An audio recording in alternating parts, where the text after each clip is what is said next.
me, forever on fire. ಬೆಂಗಳೂರಿನಲ್ಲಿ ಯಮಸ್ವರೂಪಿಯಾಗಿರುವಂತಹ ಗುಂಡಿಗಳಿಗೆ ಮುಕ್ತಿ ಯಾವಾಗ ಅನ್ನುವಂತಹ ಒಂದು ಪ್ರಶ್ನೆ ಎಲ್ಲರನ್ನ ಕಾಡ್ತಾ ಇದೆ. ರಾಜಧಾನಿ ಬೆಂಗಳೂರಿನ ರಸ್ತೆ ಗುಂಡಿಗಳಿಗೆ ಈಗಲಾದರೂ ಮುಕ್ತಿ ಸಿಗುತ್ತಾ ಅನ್ನುವಂತಹ ಪ್ರಶ್ನೆ ಕಾಡ್ತಾ ಇದೆ.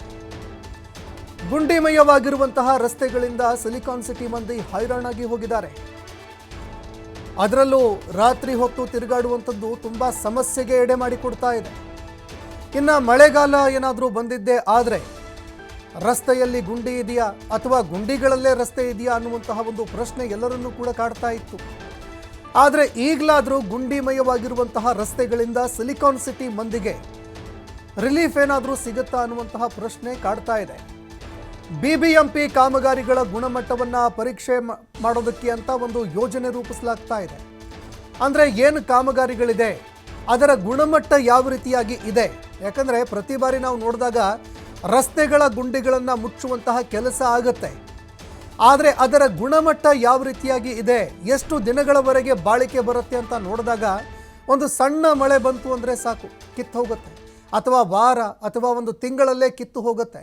ಇದೇ ಕಾರಣಕ್ಕಾಗಿ ಆ ಒಂದು ಕಾಮಗಾರಿಗಳೇನಾಗಿದೆ ಅದರ ಗುಣಮಟ್ಟ ಪರೀಕ್ಷೆ ಮಾಡೋದಕ್ಕೆ ಅಂತ ಒಂದು ಯೋಜನೆ ರೂಪಿಸಲಾಗಿದೆ.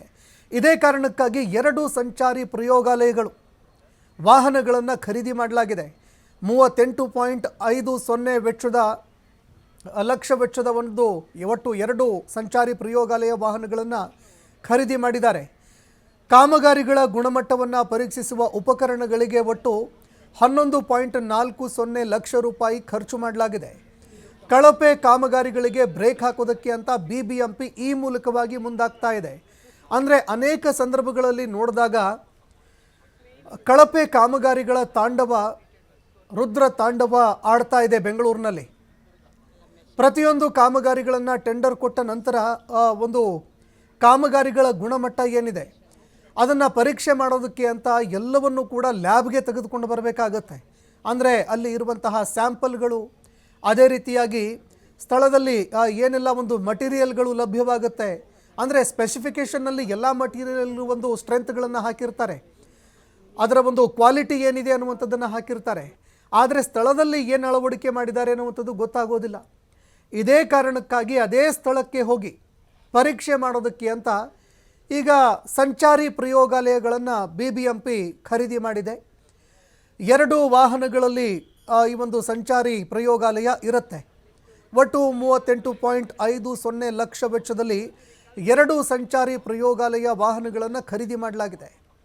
ಇನ್ನು ಗುಣಮಟ್ಟವನ್ನು, ಅಂದರೆ ಕಾಮಗಾರಿಗಳ ಗುಣಮಟ್ಟವನ್ನು ಪರೀಕ್ಷಿಸುವಂತಹ ಉಪಕರಣಗಳೇನಿದೆ ಅದನ್ನು ಕೂಡ 11.40 ಲಕ್ಷ ರೂಪಾಯಿಯಲ್ಲಿ ಖರೀದಿ ಮಾಡಲಾಗಿದೆ. 2 ಸಂಚಾರಿ ಪ್ರಯೋಗಾಲಯ ವಾಹನಗಳನ್ನು ಖರೀದಿ ಮಾಡಲಾಗಿದೆ. ಈ ಮೂಲಕವಾಗಿ ಕಳಪೆ ಕಾಮಗಾರಿಗಳಿಗೆ ಬ್ರೇಕ್ ಹಾಕೋದಕ್ಕೆ ಅಂತ ಬಿಬಿಎಂಪಿ ಮುಂದಾಗ್ತಾ ಇದೆ.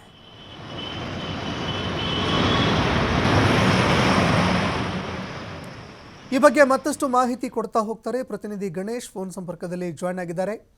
ಗಣೇಶ್, ಬೆಂಗಳೂರಿನಲ್ಲಿ ಕಳಪೆ ಕಾಮಗಾರಿಗಳು ತಾಂಡವವಾಡ್ತಾ ಇದೆ ಅಂತ ಹೇಳಿದರೂ ಕೂಡ ತಪ್ಪಾಗೋದಿಲ್ಲ. ಯಾಕಂದರೆ ಈ ಗುಂಡಿಗಳನ್ನು ಮುಚ್ಚುವಂತಹ ಕಾರ್ಯ ಆಗಿರಬಹುದು, ಅಥವಾ ರಸ್ತೆ ನಿರ್ಮಾಣ ಆಗಿರಬಹುದು, ಚರಂಡಿ ನಿರ್ಮಾಣ ಎಲ್ಲವೂ ಕೂಡ 1-2 ತಿಂಗಳಲ್ಲಿ ಸಂಪೂರ್ಣವಾಗಿ ನೆಲಕಚ್ಚಿ ಹೋಗಿರುತ್ತೆ. ಕಳಪೆ ಕಾಮಗಾರಿ ಬೆಳಕಿಗೆ ಬರುತ್ತೆ. ಇದಕ್ಕೆ ಕಡಿವಾಣ ಹಾಕೋದಕ್ಕೆ ಬಿಬಿಎಂಪಿ ಮೊಬೈಲ್ ಅಂದರೆ ಸಂಚಾರಿ ಪ್ರಯೋಗಾಲಯವನ್ನು ವಾಹನಗಳನ್ನು ಖರೀದಿ ಮಾಡಿದೆ. ಇದರ ಸ್ಪೆಸಿಫಿಕೇಶನ್ಸ್ ಏನು, ಈ ಬಗ್ಗೆ ಮತ್ತಷ್ಟು ಮಾಹಿತಿ ಕೊಡೋದಾದ್ರೆ? ಸಂತೋಷ್, ಮುಖ್ಯವಾಗಿ ಇದು ರಸ್ತೆ ಗುಂಡಿ ಎಲ್ಲಿರುವಂತಹ ಕಳಪೆ ಮಟ್ಟದ ಗುಣಮಟ್ಟವನ್ನು ಪರೀಕ್ಷಿಸುವಂತಹ ಒಂದು ವಾಹನ ಆಗಿರುತ್ತೆ. ಈ ಹಿಂದೆ ಹಲವು ಬಾರಿ ಏನು ಪಾಟೋಸ್ಗಳ ಬಗ್ಗೆ ಅಭಿಯಾನಗಳಾಗ್ತಾ ಇತ್ತು. ಬೆಂಗಳೂರಿನಲ್ಲಿ ಸಂಚಾರ ನಿರ್ವಹಣೆ ಆಗುವಂತದ್ದು, ಅಪಘಾತಗಳಾಗುವಂತದ್ದು, ಅದರಲ್ಲೂ ಕೂಡ ಮುಖ್ಯ ರಸ್ತೆಗಳು, ಹಾಗೇನೆ ಸಬ್ RTL ರೋಡ್ ಅಂತ ಹೇಳ್ತೀವಿ, ಬಡಾವಣೆಗಳಲ್ಲಿ ಇರುವಂತಹ ಲೇಔಟ್ಗಳಲ್ಲಿ ಇರುವಂತಹ ಇಂಟೀರಿಯರ್ ರೋಡ್ಗಳಲ್ಲಿ ಸಾಕಷ್ಟು ಗುಂಡಿಗಳಿದೆ ಅನ್ನುವಂತಹ ದೂರುಗಳಿತ್ತು. ಗುಂಡಿ ಮುಚ್ಚಿದ್ರು ಕೂಡ, ಗುಂಡಿ ಮುಕ್ತ ಮಾಡ್ಲಿಕ್ಕೆ ಎಷ್ಟೇ ಪ್ರಯತ್ನವನ್ನ ಪಾಲಿಕೆ ಮಾಡಿದ್ರು ಕೂಡ ಅದು ಸಮರ್ಪಕವಾಗಿ ಆಗ್ತಿರ್ಲಿಲ್ಲ. ಅಲ್ಲಿ ಮತ್ತೆ ಕಳಪೆ ಕಾಮಗಾರಿಗಳು ಸದ್ದು ಕೇಳಿ ಬರ್ತಾ ಇತ್ತು. ಟಾರ್ ಹಾಕದಂತಹ ವಾರಗಳಲ್ಲಿ 15 ದಿನದಲ್ಲಿ ಮತ್ತೆ ರಸ್ತೆಗಳು ಕಿತ್ತು ಬರುವಂತದ್ದು, ಗುಂಡಿಗಳು ಓಪನ್ ಆಗುವಂತಹದ್ದು ಸರ್ವೇ ಸಾಮಾನ್ಯ ಆಗಿತ್ತು. ಹಿನ್ನೆಲೆಯಲ್ಲಿ ಸಾರ್ವಜನಿಕರ ಹಿಡಿಚಾಪ, ಸರ್ಕಾರಕ್ಕೆ ಸಾಕಷ್ಟು ದೂರುಗಳು, ಅದನ್ನು ಕೂಡ ಬೃಹತ್ ಬೆಂಗಳೂರು ಮಹಾನಗರ ಪಾಲಿಕೆ ಆಡಳಿತ ವರ್ಗದ ವಿರುದ್ಧ ಸಾಕಷ್ಟು ಆಕ್ರೋಶಗಳು ವ್ಯಕ್ತವಾಗ್ತಾ ಇತ್ತು. ಯಾಕೆಂದ್ರೆ ಆ ಒಂದು ಗುಂಡಿ ಮುಚ್ಚುವ ಪ್ರಕ್ರಿಯೆಯಲ್ಲಿ ಗುಣಮಟ್ಟವನ್ನು ಕಾಯ್ದುಕೊಳ್ತಿರ್ಲಿಲ್ಲ ಗುತ್ತಿಗೆದಾರರು, ಹಾಗೇನೆ ಸಂಬಂಧಪಟ್ಟಂತಹ ವಲಯ ಅಧಿಕಾರಿಗಳಿರ್ತಾರೆ ಅಥವಾ ಇಂಜಿನಿಯರ್ಸ್ಗಳಿರ್ತಾರೆ, ಅವರ ಒಂದು ನಿರ್ಲಕ್ಷ್ಯದಿಂದ ಸಾಕಷ್ಟು ಗುಂಡಿಗಳು ಪತ್ತೆ ಆಗ್ತವೆ ಅನ್ನುವಂಥದ್ದು.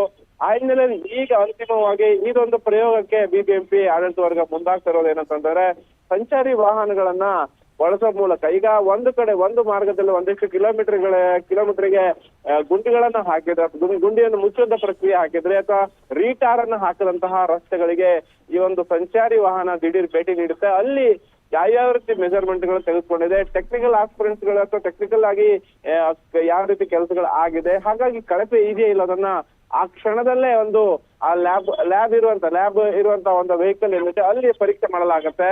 ಆ ಥಿಕ್ನೆಸ್, ಕಾರ್ ಹಾಕದಂತಹ ಥಿಕ್ನೆಸ್ ಪ್ರಮಾಣ ಎಷ್ಟಿದೆ, ಅದಕ್ಕೆ ಎಷ್ಟು ಗುಣಮಟ್ಟದ ಕಾಮಗಾರಿ ಆಗಿದೆ ಅನ್ನೋದನ್ನ ಸ್ಥಳದಲ್ಲೇ ಪರೀಕ್ಷೆ ಮಾಡಿ ರಿಪೋರ್ಟ್ ಅನ್ನ ನೀಡಲಾಗುತ್ತೆ.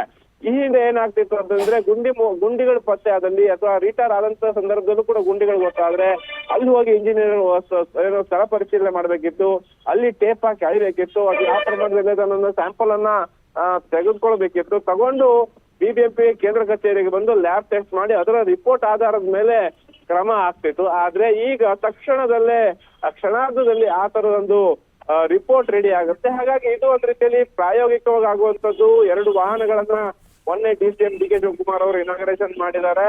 ಇದು ಬೆಂಗಳೂರಿನ ಪ್ರಮುಖ ರಸ್ತೆಗಳಲ್ಲಿ ಎಲ್ಲೆಲ್ಲಿ ಗುಂಡಿ ಆಗಿದೆ ಮತ್ತೆ ರೀಟಾರ್ ಅಂತ ಜಾಗಗಳಲ್ಲಿ ಹೋಗಿ ಸಂಚಾರ ಮಾಡ್ತಾ ರಿಪೋರ್ಟ್ ಅನ್ನ ಕೊಡುತ್ತೆ. ಆದ್ರೆ ಕ್ರಮ ಎಷ್ಟರ ಮಟ್ಟಿಗೆ ಆಗುತ್ತೆ ಅನ್ನೋದು ಕೂಡ ಪ್ರಶ್ನೆ ಆಗಿರೋದು. ಈ ಹಿಂದೆ ಹಲವು ನೂರಾರು ಕೋಟಿ ವ್ಯಯ ಆದ್ರೂ ಕೂಡ ಸಂಬಂಧಪಟ್ಟಂತ ಗುತ್ತಿಗೆದಾರರನ್ನ ಬ್ಲಾಕ್ ಲಿಸ್ಟ್ ಸೇರಿಸುವ ಪ್ರಕ್ರಿಯೆ ಆಗ್ಲಿಲ್ಲ. ಅಲ್ದೇನೆ ವಲಯ ಇಂಜಿನಿಯರ್ಗಳು ಇರ್ತಾರೆ, ಎಇ ಮತ್ತೆ AEE ಇರ್ತಾರೆ, ಅವ್ರ ಮೇಲೂ ಕೂಡ ಯಾವುದೇ ಕ್ರಮಗಳಾಗ್ತಿರಲಿಲ್ಲ. ಮೇಜರ್ ತುಂಬಾ ಸ್ವತಃ DCM ಏನಾದ್ರು ಒಂದು ಸೂಚನೆ ಕೊಟ್ಟಂತಹ ಅಧಿಕಾರಿಗಳ ಮೇಲೆ ಮಾತ್ರ ಸಸ್ಪೆಂಡ್ ಮಾಡುವಂತ ಪ್ರಕ್ರಿಯೆ ಆಗಿತ್ತು. ಆದ್ರೆ ಈಗ ಇದು ಎಲ್ಲಾ ವಲಯಗಳಲ್ಲಿ 8 ವಲಯಗಳನ್ನು ಕೂಡ ಸುತ್ತುವಂತ ಹಿನ್ನೆಲೆಯಲ್ಲಿ ಪ್ರಮುಖ ರಸ್ತೆಗಳಲ್ಲಿ ಸಂಚರಿಸಿ ಗುಣಮಟ್ಟವನ್ನ ಪರೀಕ್ಷೆ ಮಾಡುವಂತ ಹಿನ್ನೆಲೆಯಲ್ಲಿ ಎಲ್ಲೋ ಒಂದು ರೀತಿಯಲ್ಲಿ ಮತ್ತಷ್ಟು ಪಾರದರ್ಶಕ ಆಡಳಿತ ತರಲಿಕ್ಕೆ ಇದು ಸಹಕಾರಿ ಆಗ್ಬೋದು ಅನ್ಸುತ್ತೆ. ಸಂತೋಷ್, ಧನ್ಯವಾದಗಳು ಗಣೇಶ್ ನಿಮ್ಮೆಲ್ಲ ಮಾಹಿತಿಗೆ.